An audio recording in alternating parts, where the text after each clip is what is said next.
Nous le considérons comme un état de droit dans lequel les choses qu'on avance sont des choses qu'on peut vérifier ou des choses qui sont exprimées de manière scientifique, c'est-à-dire qu'on puisse amener derrière soit un raisonnement cohérent, soit des statistiques ou soit des chiffres.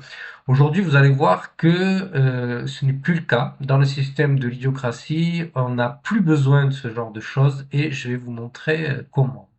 Est-ce qu'il y a un problème Sciences Po? Moi, je crois que oui. C'est devrait être un lieu de formation à l'ouverture et de plus en plus, c'est un lieu de formation au gauchisme le plus étroit et au wokisme le plus régressif. En réalité, c'est extrêmement étonnant et préoccupant. Pour beaucoup de gens, c'est le lieu de formation des élites. Bon, vous avez quand même un sondage qui montrait que 71% des étudiants expliquaient qu'ils étaient plutôt à gauche. 55% d'entre eux ont voté pour Monsieur Mélenchon à la dernière présidentielle.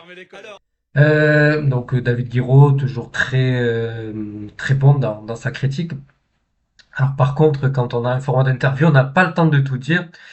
Et ce qu'il faut quand même dire en premier, c'est que comme pour différentes sortes d'entrismes qu'ils expriment régulièrement, notamment l'entrisme islamique, là on est en train de reproduire le même schéma de suspicion et de méfiance. Car il faut savoir que ce qui fait fonctionner la nation bourgeoise, et ce qui permet d'éviter aux populations qu'elles réfléchissent aux véritables problèmes, c'est de désigner toujours un coupable et un ennemi.